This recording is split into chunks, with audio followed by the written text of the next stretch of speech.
అండమాన్ నికోబార్ ఐలాండ్లు అత్యంత కీలకమైనటువంటి మన దేశానికి సెక్యూరిటీకి సంబంధించినటువంటి అత్యంత ముఖ్యమైనటువంటి దాన్ని అక్కడ మనం ఇప్పుడు రక్షణ వ్యవస్థ ఏర్పాటు చేయాలనుకుంటున్నాం, నౌకాశ్రయం ఏర్పాటు చేయాలనుకుంటున్నాం. అట్లాగే అక్కడ ఉన్నటువంటి మన సైనిక స్థావరాన్ని ఏర్పాటు చేయాలనుకుంటున్నాం.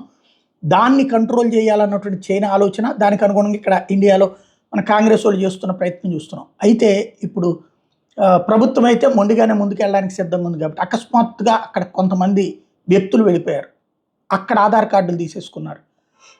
ఇప్పుడు అక్కడ 38,000 ఫేక్ ఆధార్ కార్డులు అండమాన్ నికోబార్ ఐలాండ్లో ఉన్నాయని తెలియదు. అంటే ఇప్పుడు అండమాన్ నికోబార్ ఐలాండ్లో ఉండే వాళ్ళకి నెలకు 10,000 రూపాయలు చెప్పున ప్రభుత్వం డబ్బులు ఇస్తుంది. ఎందుకంటే మిగతా వాళ్ళు అక్కడికి వెళ్ళి సెటిల్ అవ్వడం కోసం, అదొక పెద్ద నగరాల కింద తయారవడం కోసం. దాని కిందన ఇప్పుడు బెనిఫిట్స్ పొందుతున్నారు. ఇది తాజాగా బయటపడినటువంటి అంశం. దైనిక్ జాగరణ సంస్థ బయటపెట్టింది. ఈ వ్యవహారాలు 38,000 మంది ఉన్నారు అన్నటువంటి. దీంతో ఇప్పుడు ఎవరు వాళ్ళు, ఎందుకు వచ్చారు అక్కడికి అన్న దాని మీద దర్యాప్తు చేస్తున్నారు.